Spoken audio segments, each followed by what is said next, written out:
Hello दोस्तों, आपका हमारे आज की इस वीडियो में स्वागत है। आज हम डिस्कस करेंगे हमारी हरियाणा जीके की जो सीरीज चल रही थी उसका एक और इम्पोर्टेंट पार्ट डिस्कस करेंगे, जिसके अंदर हमने दो चीज़ें ख़त्म कर ली थी। एक हरियाणा की नदियों के बारे में और हरियाणा के में जो बांध हैं उनके बारे में हमने डिस्कस कर लिया था। और आज हम जो जिक्र करेंगे हरियाणा की झीलें, हरियाणा की प्रमुख झीलें।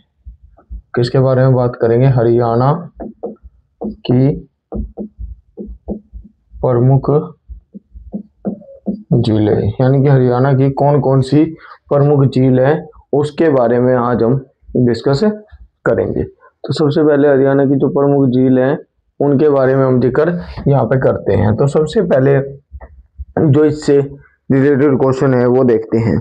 हमारे पास जो हरियाणा में के गुरुग्राम में हरियाणा के गुरुग्राम के अंदर हमारी कितनी झील हैं? हरियाणा के गुरुग्राम के अंदर हमारी 3 झील आती हैं। एक आती है दमदमा झील। कौन सी झील आती है? दमदमा झील आती है। कौन सी झील आती है? दमदमा झील। दूसरी, हम सबसे पहले हरियाणा की प्रमुख झीलों में बात कर रहे हैं। गुरुग्राम के अंदर कौन कौन सी झील आती है? दमदमा झील आती है। एक झील आती है हमारी खलीलपुर झील।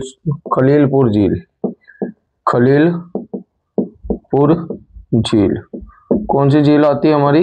खलीलपुर झील आती है। कौन सी झील आती है? खलीलपुर झील। और एक जो तीसरी झील आती है वो आती है सुल्तानपुर। कौन सी झील आती है? ये आती है, एक आती है सुल्तानपुर झील। ठीक है, तो हमारे गुरुग्राम के अंदर 3 झील है। कौन कौन सी? दमदमा झील, खलीलपुर झील और सुल्तानपुर झील। उसके बाद यदि हम बात करें तो जो खलीलपुर झील है ये सोहना के अंदर है। कहाँ पर है ये झील हमारी सोहना के अंदर पड़ती है। कहाँ पड़ती है ये झील? हमारी सोहना के अंदर पड़ती है। जबकि सुल्तानपुर झील फरूखनगर के अंदर है। फरूखनगर, और फरूखनगर कहाँ पड़ता है? हमारा जो फरूखनगर पड़ता है, फरूखनगर हमारा पड़ता है गुरुग्राम में। कहाँ पर पड़ता है फरूखनगर? फरूखनगर पड़ता है गुरुग्राम में। अब हम बात करते हैं यहाँ पर दमदमा झील की। हरियाणा की दमदमा झील को क्या कहा जाता है? अगर हम इससे क्वेश्चन की बात करें कि हमारे पास गुरुग्राम के अंदर 3 झील हमने इंपॉर्टेंट पढ़ी, तो यहाँ से क्या क्या फैक्ट हमारे बनते हैं। तो दमदमा झील, यदि हम बात करें दमदमा झील, तो दमदमा झील हरियाणा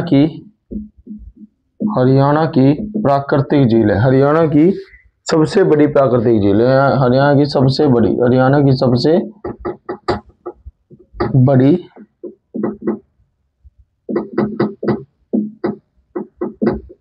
प्राकृतिक झील, हरियाणा की सबसे बड़ी क्या है?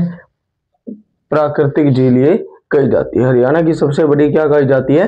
प्राकृतिक झील। कौन किसको कहा जाता है? दमदमा झील को हरियाणा की सबसे बड़ी प्राकृतिक झील कहा जाता है। उसके बाद यदि हम बात करें, अगर हम बात करें किसकी? सुल्तानपुर झील की। किसकी बात करें? सुल्तानपुर झील। सुल्तानपुर झील क्या है? इस झील पर सबसे ज्यादा प्रवासी पक्षी आते हैं। सबसे ज्यादा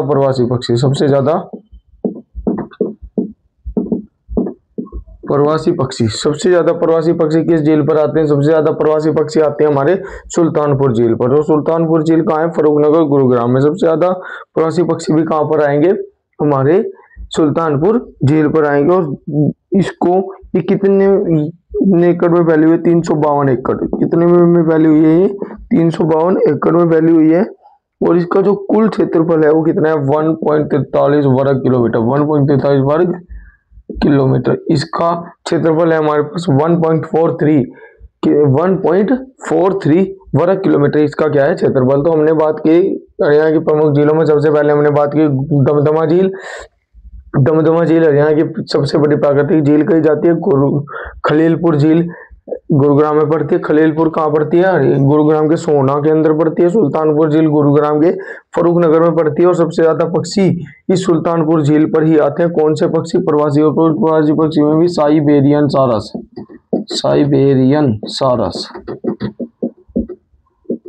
कौन सा प्रवासी पक्षी आता है? साइबेरियन सारस आता है सुल्तानपुर झील पर। ठीक है, इसके बाद अगर हम बात करें तो कुरुक्षेत्र की झील की बात करेंगे। कुरुक्षेत्र के अंदर कौन कौन सी झील है? कुरुक्षेत्र की यदि हम बात करें तो कुरुक्षेत्र के अंदर हमारे पास आती है, एक तो आती है ब्रह्म सरोवर झील, इंपॉर्टेंट यहां से पूछेगा ब्रह्म सरोवर, ब्रह्म सरोवर झील। कौन सी झील आएगी? ब्रह्म सरोवर झील आएगी। और दूसरी यदि हम सन्निहित झील, सन्निहित झील हमारी आएगी। तो कौन सी झील आएगी? कुरुक्षेत्र के अंदर दो आएगी, एक ब्रह्म सरोवर आएगी और दूसरी हमारी क्या आएगी? सन्निहित झील। ठीक है, इस ब्रह्म सरोवर की यदि हम बात करें तो इसका जो जिक्र मिलता है, ब्रह्म सरोवर का जिक्र इतिहास में कहां पर मिलता है? अल बरूनी की जो पुस्तक थी, अल बरूनी, अल बरूनी, अल बरूनी एक लेखक हुआ है इतिहास में, अल बरूनी की पुस्तक, अल बरूनी की पुस्तक, अल बरूनी की पुस्तक कौन सी थी? किताब उल हिंद, किताब उल हिंद, किताब उल हिंद। इस किताब उल हिंद के अंदर किसका जिक्र मिलता है? कुरुक्षेत्र के ब्रह्म सरोवर का जिक्र कहां पर मिलता है? अल बरूनी की किताब उल हिंद में किसका जिक्र मिलता है? ब्रह्म सरोवर का जिक्र मिलता है। ये इंपॉर्टेंट क्वेश्चन यहाँ से बनता है कि ब्रह्म सरोवर का जिक्र कहां पर मिलता है? अल बरूनी की पुस्तक के अंदर किसका जिक्र मिलता है? ब्रह्म सरोवर का जिक्र मिलता है। ब्रह्म सरोवर कहां पर है? कुरुक्षेत्र में है। उसके बाद यदि हम बात करें, इसके बाद सन्निहित झील से क्वेश्चन आता है कि सरस्वती की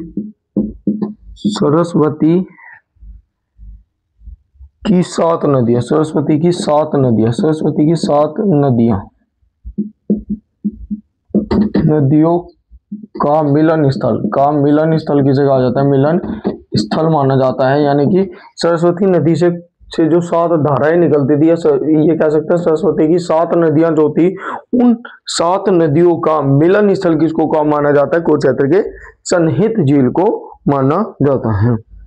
उसके बाद अगर हम बात करें यहाँ पे, ये रोहतक के अंदर आती है हमारी।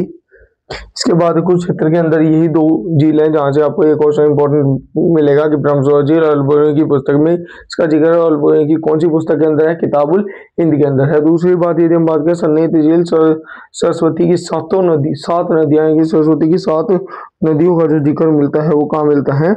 झील में। उसके बाद यदि हम बात करें रोहतक के अंदर कौन सी झील आती है? रोहतक के अंदर आती है, रोहतक के अंदर आती है तिलियार झील, इंपॉर्टेंट है तिलियार झील। तिलियार झील हमारी कहां पर आती है? रोहतक के अंदर। तिलियार झील कहां आती है? रोहतक के अंदर। उसके बाद आता है करनाल, करनाल, करनाल के अंदर 2 झील है। एक झील हमारी है करण झील और एक दूसरी है चक्रवर्ती झील, चक्रवर्ती झील। ये आपसे पूछी जा सकती है कि चक्रवर्ती झील हरियाणा में कहां पर है? चक्रवर्ती झील हरियाणा में करनाल में करण झील से क्वेश्चन देते होगी। करण ने अपने कवच व कुंडल किस दल, करण ने अपने कवच व कुंडल किस झील पर दान किए थे? कुंडल करण झील पर दान किए। ठीक है, तो करण ने अपने कवच व कुंडल किस झील पर दान किए थे? करण ने अपने कवच व कुंडल दान किए थे करण झील पर। इसलिए करनाल को क्या कहा जाता है? दानवीर करण की नगरी कहा जाता है। क्या कहा जाता है? इसलिए करनाल को क्या कहा जाता है? दानवीर करण की नगरी। क्या कहा जाता है? दानवीर करण की नगरी इसको बोला जाता है। क्या बोला जाता है? करनाल को दानवीर करण की नगरी भी करनाल को बोला जाता है। इसके बाद जो अगर हम बात करें नेक्स्ट, इसके बाद जो हमारा नेक्स्ट आता है करनाल हमने पढ़ लिया। इसके बाद जो अगली झील की बात अगर हम करें तो वो आएगी हमारी फरीदाबाद की झील। अब हम किसकी बात करेंगे? फरीदाबाद के अंदर कौन कौन सी हमारी इंपॉर्टेंट झीलें पड़ती है जहां से आपको इंपॉर्टेंट क्वेश्चंस देखने को मिलेगा। यदि हम बात करें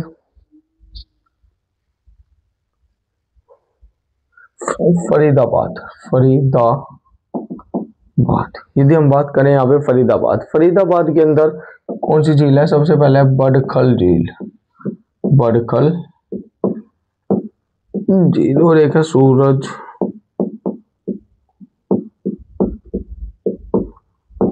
सूरजकुंड झील। कौन सी झील है? सूरजकुंड झील।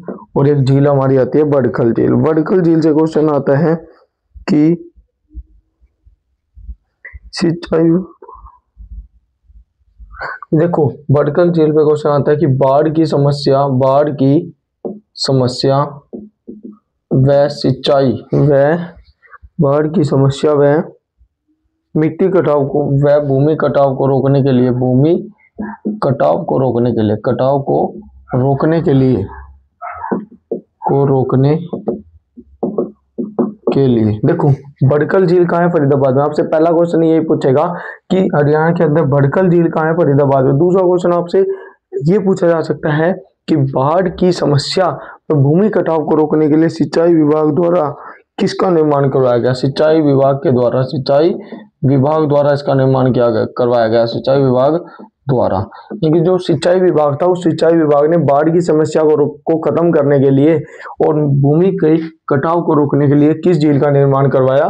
फरीदाबाद के अंदर झील का निर्माण करवाया, बड़खल झील का। और कब करवाया ये?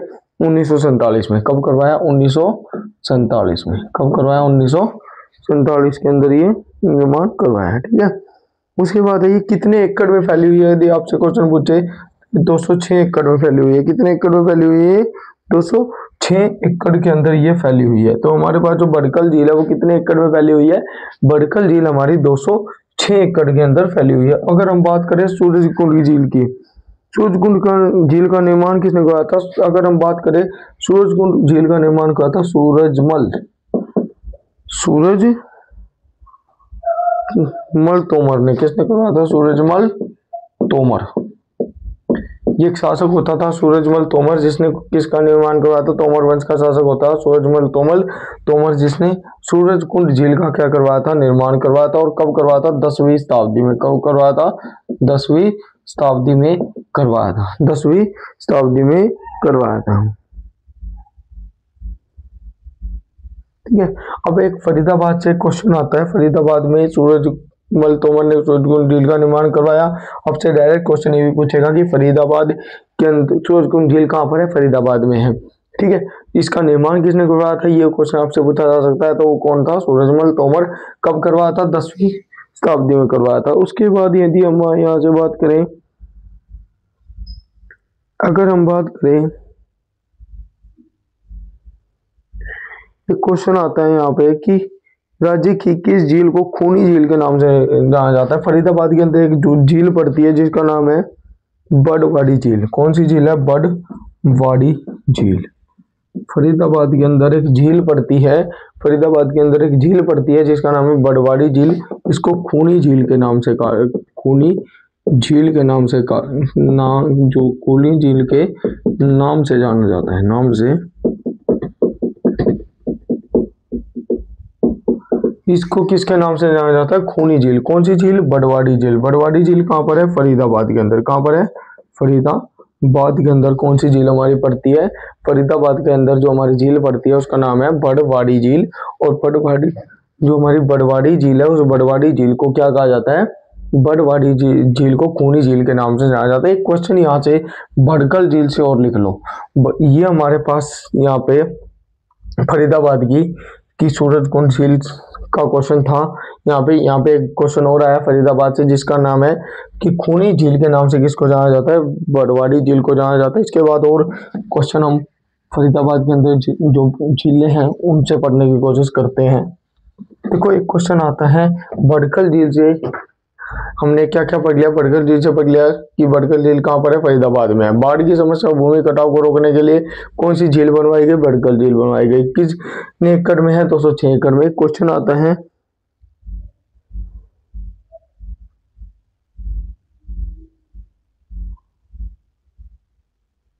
देखो द बर्निंग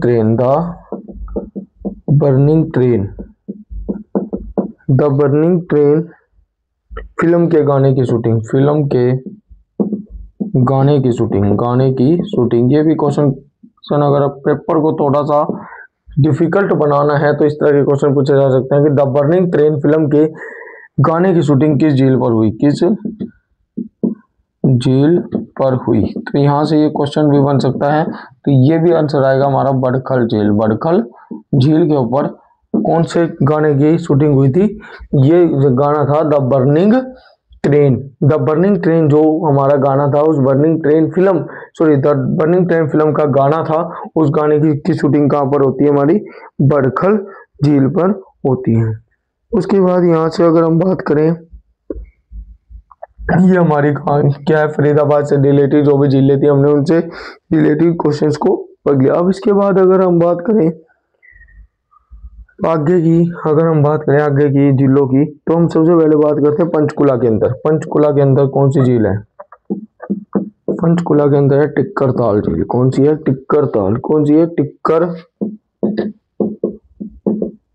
ताल झील। कौन सी झील पड़ती है पंचकुला के अंदर? आपसे डायरेक्ट क्वेश्चन पूछेगा, डायरेक्ट आपसे क्वेश्चन पूछा जाएगा कि पंचकुला के अंदर कौन सी झील है? हमारी टिक्कर ताल झील हमारी किसके अंदर है?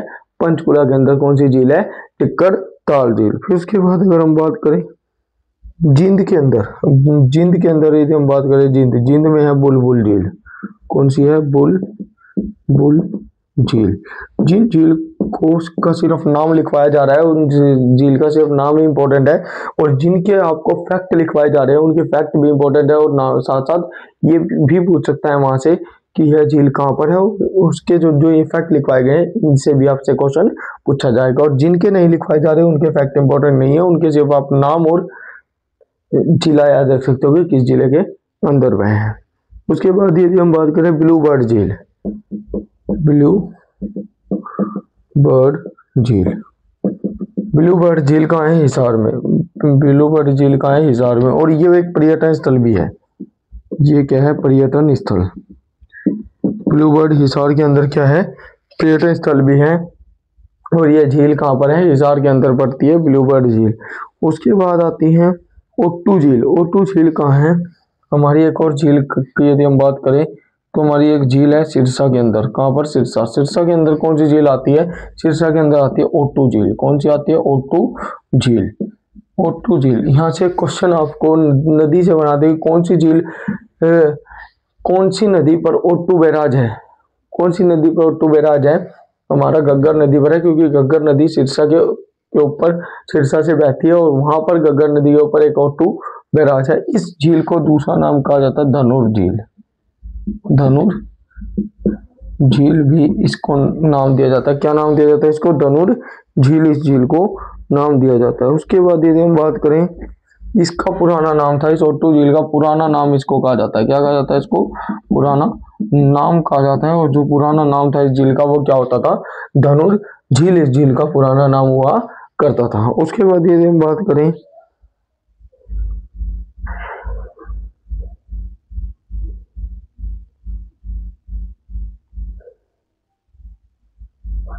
देखो एक क्वेश्चन यहाँ से आता है हमारे पास। यहाँ तक ये मैंने हर जिले की एक इम्पोर्टेंट झील यहाँ से डिस्कस कर ली कि जैसे सिरसा की ओट्टू झील है, पंचकुला की टिक्करताल झील है, जींद की बुलबुल झील है, ब्लू बर्ड की हिसार झील है।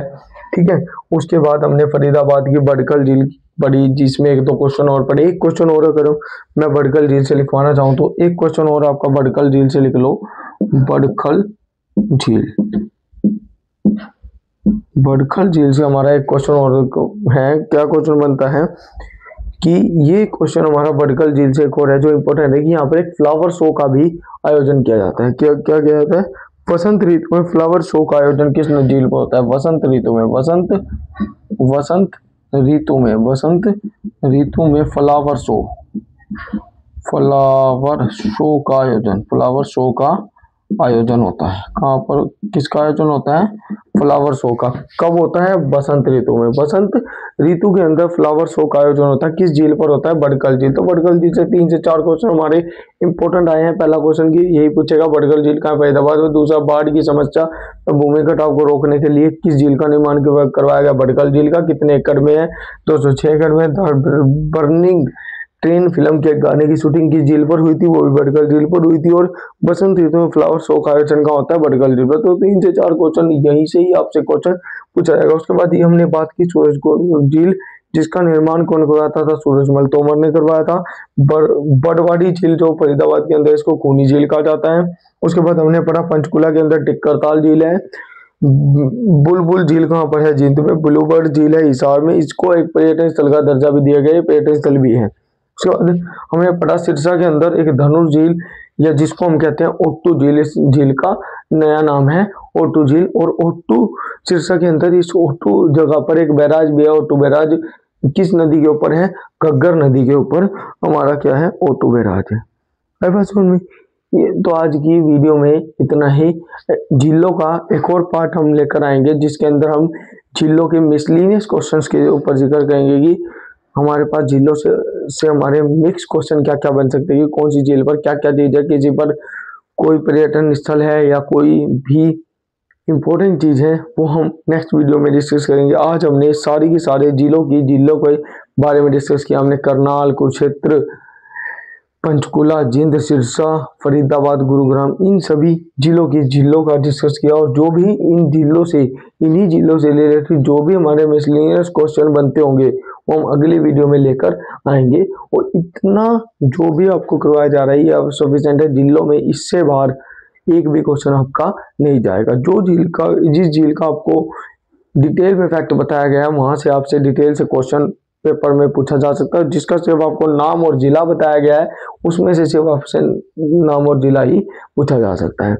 तो आज की वीडियो में इतना ही। अगर आपको हमारा कंटेंट पसंद आया तो लाइक करें, शेयर करें, सब्सक्राइब करें और अपना फीडबैक जरूर दें। धन्यवाद।